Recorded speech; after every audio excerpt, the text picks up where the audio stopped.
Hey guys, Drifter here. Today we have a special guest on the channel. Today I am here with Chris.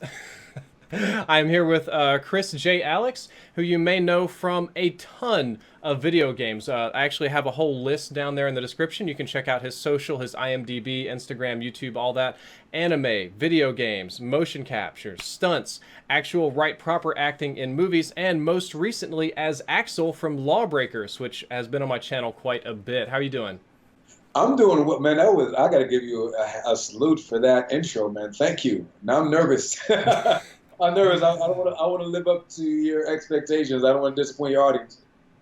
Oh, well, I don't think that's going to be an issue whatsoever. The audience, I think, is primarily going to be interested in your work in video games, so there's a lot of overlap with anime. But one thing I did want to point out is I was like, oh, we're going to talk about Lawbreakers stuff, so I should probably, like, wear my Lawbreakers shirt. What And you lo have? and behold, you've got your Lawbreakers shirt, and I sit down and I look and I'm like, is that a Clutch gaming chair? Because I've got the DX Racer gaming chair here, so we are almost twinsies today, so to We're speak. the same person, man. But yeah, so how did you get picked up to do Axel on Lawbreakers? Just straight out, I auditioned for it. Yeah. That's. I mean, I wish I had a better story for you. It's just, what I do is you see all the recording equipment. Hmm. I get a breakdown. I'll read the best I can and pray and hope, and then one day, hopefully, my phone rings telling me I've got a role and I get to be a cool character, and that's how that happened. Gotcha. So when you get a role for a video game, is it one that typically comes with a lot of direction? We see this character as blah blah blah blah blah, and he's got this backstory and he does this thing and this nuance, or is it just like, yeah, you're Axel the cop, go be a space future cop, and let's see what you've got. You know, it actually depends on the production, but you can wow, hey, they're out there on the roof fixing the roof. So if you hear something banging, it's not me. But yeah, depending on the production, it could be the latter. But 9 times out of 10, when you get a video game, you're not getting a lot of the information. You might get like a breakdown and say, hey, this is his character, and then go. And then when you get in the booth, you rely heavily on your director. So it's really, really challenging as an actor because sometimes you don't get all the information. It's very hard to prep, and sometimes you can't prep because you're getting the stuff on the fly. They're like, okay, this is a situation, this is your relationship, and this is kind of what you mean on this line. Go. And then you're recording for game. So it's very challenging, and that's why a lot of the same people work all the time, like Nolan North and Troy Baker, because they're really, really good, and they're really, really smart at reading in between the lines, and they can give you the read that's going to connect with those characters. But we're going to change gears a little bit. This is something a little bit rare that you do that very few other people do that I'm familiar with anyway, is that you do both voice acting and stunt work. Stunt acting, you're a stunt man as well. And at least most of the voice actors I see are not stuntmen. Those two tend to be mutually exclusive. How in the world did you end up doing both stunts and voice acting? It's weird. Actually, a stunt man actor brought me into the business. So you ever play a game called Street Fighter? Yes, Devil, it's been a Devil, while, but yes. Devil May Cry? Yes, I have played Devil Okay. May Cry. So the actor that brought me into the game actually got me my first thing ever was Ruben Langdon. He's Ken Masters, and it's funny. He's the white dude, speaks fluent Japanese, like he is. I mean, he's worked for Jackie Chan, lived in Sammo Hung's basement. Like he is just a very, very interesting dude. But I met him at a place called LA Valley College, and for as long as I can remember, I always wanted to be like, I always wanted to be like action star. So the first thing I did when I came out to LA, I was like, okay, let me find a gym, let me find some place where I can do flips and be cool. And I met Ruben there, and from meeting Ruben, he introduced me and he had me in on a couple of video games, and he brought me in, and then I signed with a voiceover agency. But he's the first guy, the first guy that ever gave me a job in Hollywood was Dan Southworth. If you know Dan Southworth, he's actually Virgil in Devil May Cry, and he does a ton of, he's one of the few actors that can do voice and stunts as well. But he used to be on Power Rangers. He brought me in. Like the original 90s Power Rangers? Not the original. He was on Time Force, and he played a Okay. character on Time Force. He was a Red Ranger. So like obviously, like when I first met, I was like, that guy's It's a cool. Power Ranger. I was a bit of a fanboy, but Gotcha. really cool guy. Gave me my first job, and between him and Ruben, because they're really, really tight, and they do a lot of projects together. So between those two guys bringing me in, and showing me the ropes, I kind of got, stunt work and then motion capture. And stunts and motion capture kind of go hand in hand because a lot of guys who can move well end up, being in the video game. So that's kind of where I met Ruben. He had his own company that did motion capture. We did we did Resident Evil 5 together. And then from there, we just kind of always, we've always been chasing each other because the same guys work all the time. So that's kind of where I came from. Okay, gotcha. Let's talk about stunts for a minute before we go back to the voice acting. I've actually done the motion capture suit thing. I did it more as a one-off, as like a gag when I was touring a studio. But they put me in the full wetsuit and the spandex with the balls and that the camera and the bright light that's in your face. And I felt ridiculously constrained. How do you move in that suit? Because I was continually worried about just like tearing it or crushing the balls or something like that. Well, here's the thing. If you break a ball, marker, break a ball. If you break a marker, it's not a big deal. Luckily, we're in an era where the markers are much smaller. Remember, they used to have these big golf ball joints. Imagine doing stuff on that. But the suits they are designed to fit you like a glove. It almost feels like a wetsuit, and you almost feel like it feels like when you're moving, you haven't stretched. But they're really durable. You can do some amazing stuff in them without being without ripping them and tearing, because the people there who get you dressed in the morning, they're really good at what they do. They can look at you like, okay, you belong in these pants, and then they'll fit you with the markers. But it's designed to fit your anatomy so tight, so that way when you're driving this thing and you're pretty much a puppeteer, everything scales. So how I do it is just first I stretch. You get in the volume, the first thing you do is stretch. And if you work with a director like Tom Keegan, he does this with his actors too. Like you'll do the whole theater warm up. He's very New York. He's very, actor friendly, and it's a ridiculous range of motion that you do. But it really helps you limber up, and it helps you to not tear anything, pull anything. And that's kind of how we do. We just warm up. Gotcha. My group, we really didn't do that at all. We're all just kind of gamers coming in there wearing other people's suits, and it was a bit of a stretch, to say the least. And speaking of stretching, what is your daily workout routine to stay in stuntman shape? Because a lot of people on my channel they're gamers, so they're interested in fitness and staying fit. So how do you keep a stuntman body instead of, say, a dad body? Just asking for a friend. Oh, God, I'm not the one to ask right now. What I've seen so far is since... and I'm on camera too. Like I used to do stunts a little bit more early in my career, but I've kind of made the transition where I'm now just a talking head. But to stay in shape, we're always doing stuff. You're always doing boxing. You're doing Kali, and what's been the latest craze now is since John Wick, we're doing a lot of judo and jiu-jitsu, and even guys who that don't necessarily do stunts. Like a Johnny Young Bosch, like he's a voiceover god, but he still trains 5 hours a day, like jiu-jitsu and judo and stuff like that. So there's just a pocket of guys who do this, especially if you know a lot of stuntmen that are always training. We're always doing something because there's always something going on. You're always shooting pre-vises, you're always trying to get roles, or you're always working. And I think that's when it's the hardest to stay in shape, is when you're actually working, because you work for 5 minutes at a time, and then you're just sitting on set.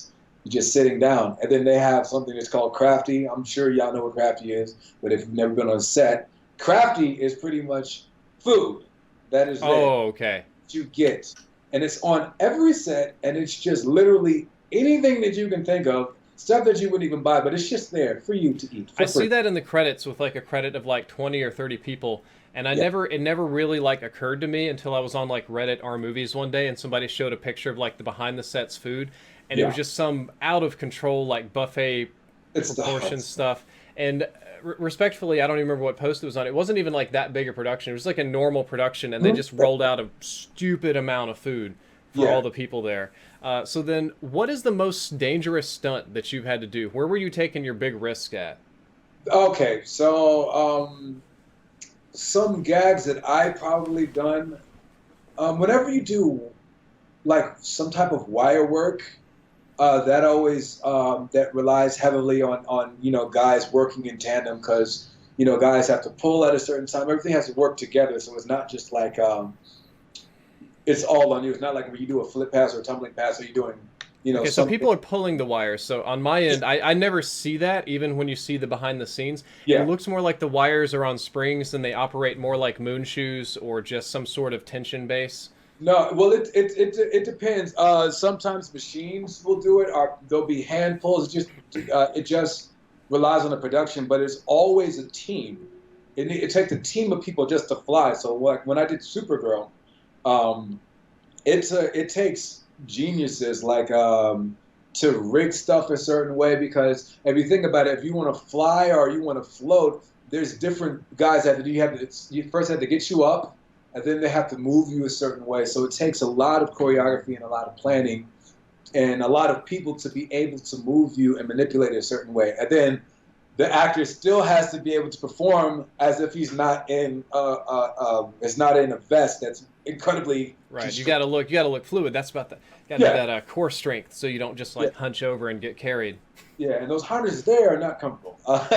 They are not comfortable at all. I remember when I was on Supergirl, and it's like, and the first time I ever worked on that set, I met Melissa like moments before we had to film, and then they brought me up, and then I'm just kind of hanging there, and it's very uncomfortable. So they brought Melissa up, and they brought Melissa up second because it's uncomfortable. You want to get her out of there quick.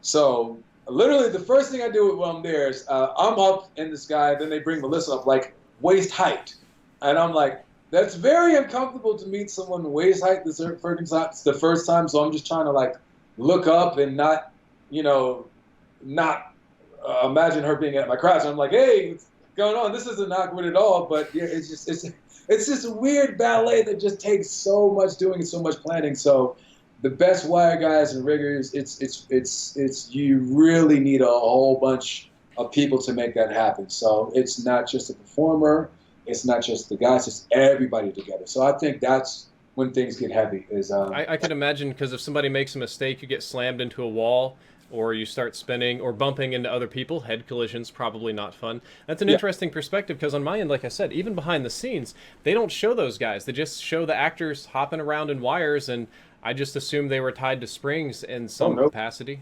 Oh no, it takes a lot. It takes a lot. Watch some old school stuff. Maybe watch some like behind the scenes Jackie Chan or even some of the Hong Kong stuff because they're really Those are the crazy dangerous, though. I've seen so many like Jackie Chan stunts gone wrong and those sort of things. well, Jackie, he is a brave dude. He's a pioneer within himself. There are very few people who can do all this stuff. He's one of the guys that not only does he know camera, not only does he knows everything about every aspect. So he's just if you just ask any stunt person like, who do they admire, everyone's gonna say Jackie Chan, and he's a pioneer to a lot of techniques that people still use. But yeah, watch the Hong Kong guys. You'll see them pulling, Okay. and it's a big ballet. I give it a look see, and I have another question for you. So I kind of trolled through your IMDb trying to learn things and get good questions, and I saw that you have credit for a lot of utility stunts, like Batman versus Superman, Captain America, Thor. There's a lot of utility stunts, and again, as somebody very outside of that industry, I think my fans would be interested in knowing what is a utility stunt. You know what's funny? I don't really know. No, no. It's funny because I sometimes see utilities, but I don't know. I don't want to speculate, but I'm imagining like it's just sometimes sometimes you get a group of people, and then the coordinator will know what they need to do, and they'll have their core base. Like the coordinator for that show was Damon Caro, and he did like 300. He did Wonder Woman and Batman versus Superman. And he kind of has his core guys that do all this stuff. And then sometimes they'll need a quick pop here, or they'll need something here. So I'm thinking that's when they'll add in the utility guy. Like, okay, we need somebody to do this gag here. Here, you come, and these are the guys that are on contract. That's what I think, but I'm not sure. You're going to double check. On Batman versus Superman, I'm actually the last car that goes into where Batman's getting the kryptonite from Lex Luthor, like his guys. So I'm the guy in the last in the last car that goes into the boat before you see Superman land on top of the Batmobile. You actually see a commercial too. They have a Dodge commercial out called Heroes and Villains. And if you look, I'm in it so quick. So Nice. double checks are nice. You can't have a hero if you don't have a villain. The world needs villains. And villains need cars. Shameless branding, how they do all those commercials. That went over my head for the longest time until I learned about product placement. We're going to change gears a little bit and talk about voice acting. For those of you on my channel, if you haven't already checked the links below, you do a lot of voices for video games, but also anime. Some of the ones I looked up that were noteworthy that I've seen anyway. You did Lord Boros in One Punch Man. Yes, I did. You did, if I can say this name right, this is a really hard one, SCDC in Yeah, JoJo's Bizarre Adventure. Yes, sir. And you were labeled as Yakuza in Gantz O. Which one of the Yakuza guys were you? It's actually right in the beginning. You know, the guy who I don't want to. I guess it's a statute of limitation. I didn't want to do any spoilers, but spoiler alert! Wait. Gantz is an old property. The movie's like a year, 2 years old now. Yeah. So right in the beginning, you see when they're going into their world and they're kind of trying to figure out where they are. I'm the guy in the blue shirt that looks at the ball like, is this thing even real? And then you see what happens to him. It doesn't. Yeah. Okay. I'm right in the beginning. Gotcha. Yeah, no spoilers on that then. So then the question is, how do you prepare for an unusual role like, say, Lord Boros or SCDC? You just get a call, and I mean, I can just imagine the casting guy, and they're like, we need an immortal alien demigod who travels the universe to fight people. I know, Chris, perfect. That's just like, he does that every day. Like, how do you even prepare, especially for anime, because the roles are so absurd most of the time? Yeah.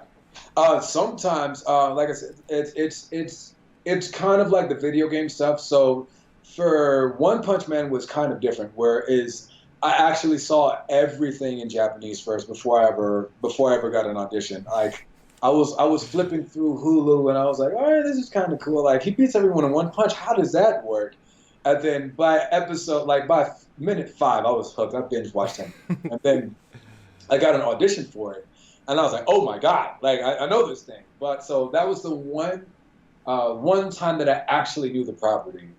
Outside of Tusk from Killer Instinct, like I used to play Killer Instinct all the time, so I knew Tusk was. But ideally, you get a character description, the same exact thing, and then they'll sometimes, with anime, they'll give you a voice reference. Like, they'll give you a voice reference, like, okay, this is what it sounded like. They'll send you a little clip that's encrypted, and you can't do anything with it, and then you just try to match the feeling of the character, and sometimes tone, but me, I really like the character, and I just wanted it to sound cool, and I wanted. So you get a Japanese voice reference, to be clear. Yeah, I definitely got a Japanese voice reference. So I was like, oh, he's dope.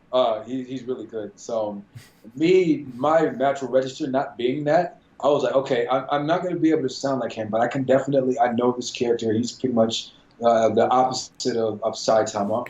I really want to give him some gravitas, and I really want to make him a dope character, and that's kind of the direction I went. And I ended up auditioning for 3 people in that thing. So I got like 3 different breakdowns. Okay, so I want to know, who all did you audition for? Because I'm a One Punch Man fan. Oh, yeah? Okay, so Gary Bros, I still can't say that. Wait. The alien guy, Genra the squid, the blue alien squid. Oh, no, not Getty Gushu. Okay. Grorybus. And Who's Grorybus? Yeah, Grorybus, Melzargard. I think it's the 3-headed thing that you had to. That metal bat beats with the thing. Yeah. Okay. Yeah, so I was Melzargard, Grorybus, Atomic Samurai. Atomic Samurai, check. And then Super Luster Alloy. We still don't even know what he does yet. Other than, of course, oil his muscles and whatnot. I'm waiting for the reveal. Most of the big characters have finally been revealed, but I'm still waiting to see what he does. Yeah. He was cool. I was just like, he's a little on the nose. I'll be alright if I don't get him, but I really want Boros.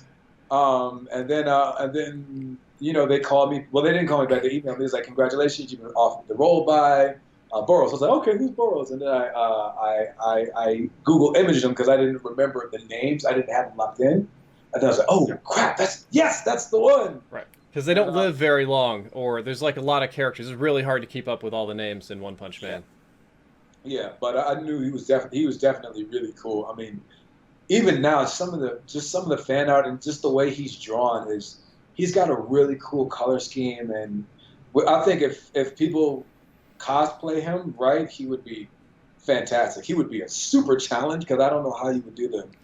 Cosplayers are very creative. My wife does cosplay, so you would be amazed at all the costume work that they do. Some of them actually do like TV or movie level stuff, if they have enough free time, that is. They put a lot of work into the costumes. So then, following off of this One Punch Man discussion, how often is it that you actually watch the anime or read the manga or play the games of the characters that you voice?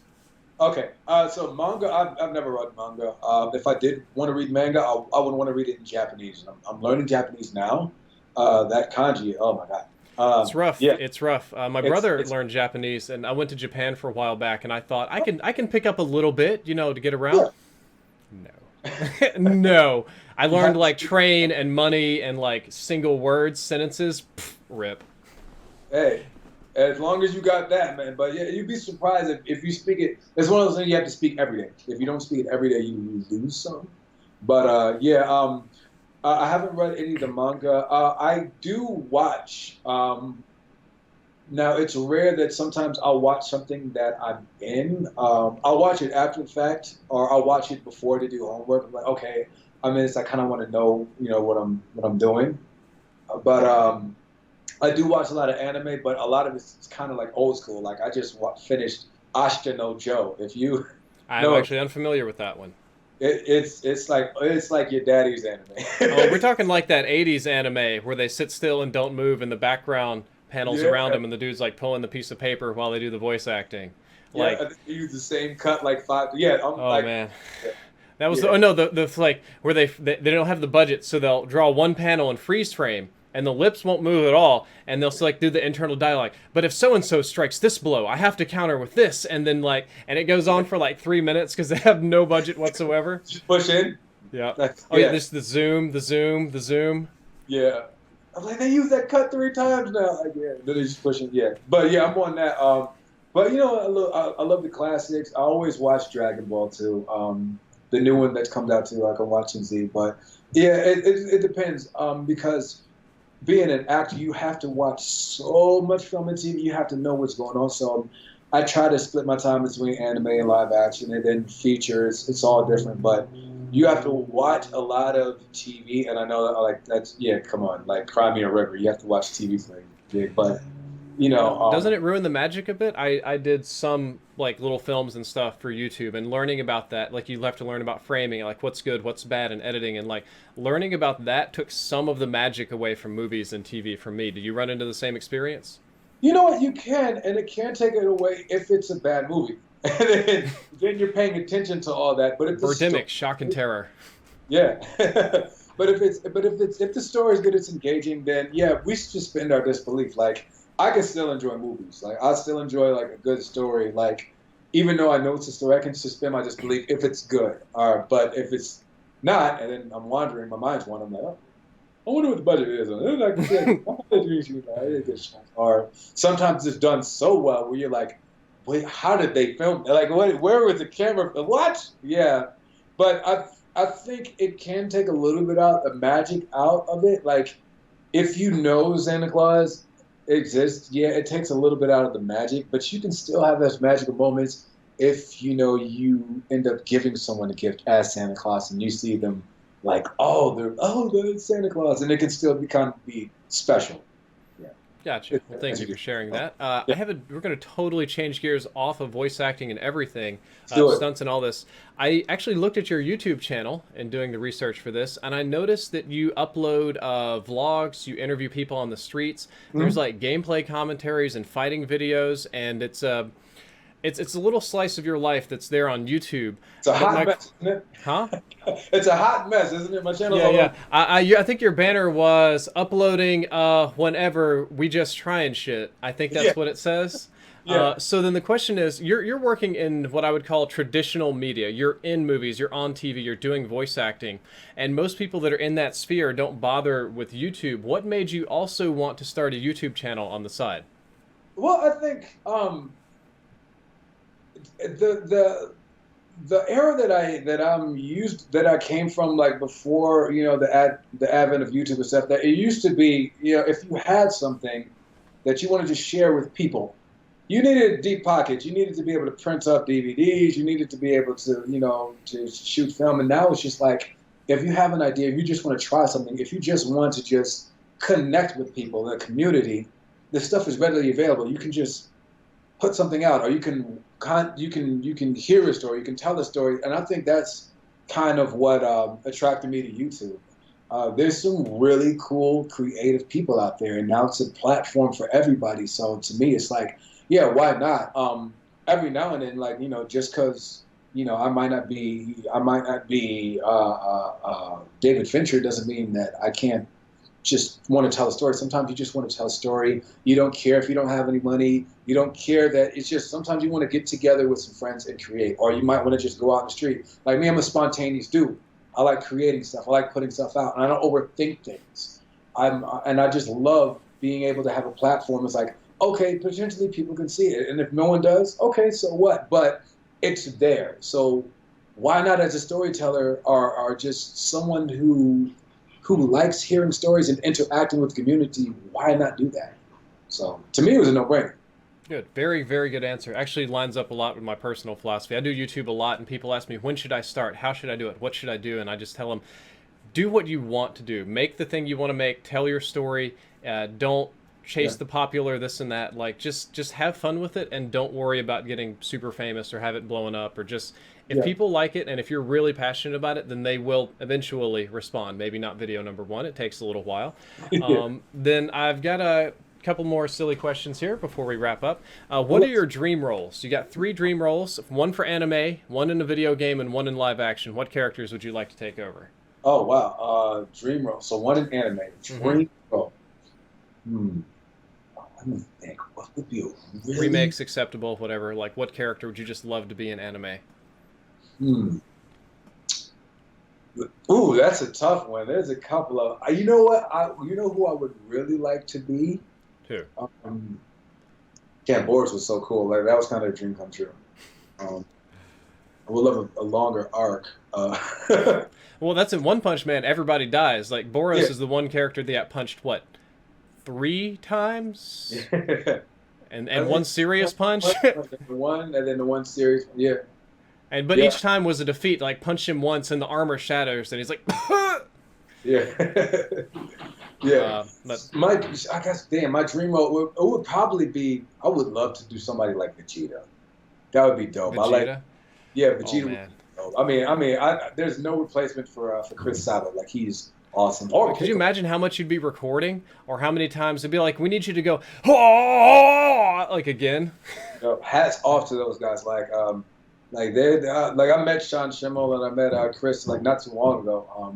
We had a panel, and it's funny. I actually had a booth next to Kyle Hebert, that's his name, right? Yeah. But I was like, dude, my dad made me watch Dragon Ball. Like, that was like my gateway, and I was like, it is crazy to me that I'm here right now, just to be not even in the same conversation, but just to be even in the same realm is amazing to me. So yeah, I would definitely say like somebody like Vegeta would be awesome. But just somebody like that would be a dream role, but not to replace, because no one can beat what Chris Sabat has done. Those guys are awesome. So anime wise, that. Gotcha. Video game? Video game? I was one of the fighting. They're cranking out sequels. Yeah, I was one of the fighting games. Tusk was. Tusk? You already got that one? I would have paid to be Tusk. I would, because I used to play it back. I used to play Killer Instinct since '94, like a long time ago, the old ones. Competitive or just arcades or home? Anywhere I could get it. back when even before Ultra 64 came out, and then Lord. on the arcade, and then when it came out, and they had like the freeze frame victories. Like I played that. Yeah, I played it on Super Nintendo. I play that game anywhere I can get it. But yeah, that was really cool. But outside of him, probably I would love to be video game though. Yeah, it had to be a fighting game because I love fighting games. Like, those are mine.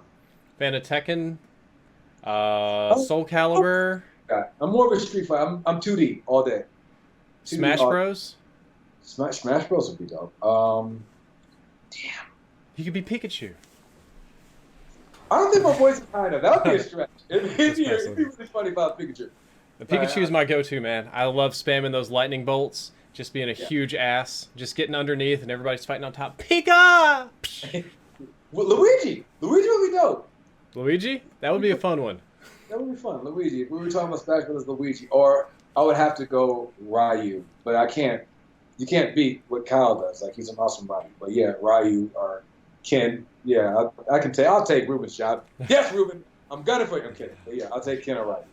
And live action. What would you like to do for live action? Oh God. Oh man. There's so much. As long as there's a good story, I wouldn't care.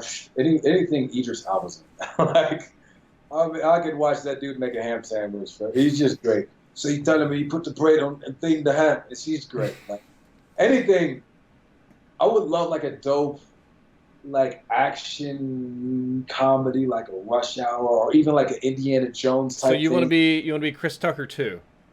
You want to be in Fifth Element wearing the big the penis hair thing, Chris Tucker? Oh, for the Fifth Element, yeah.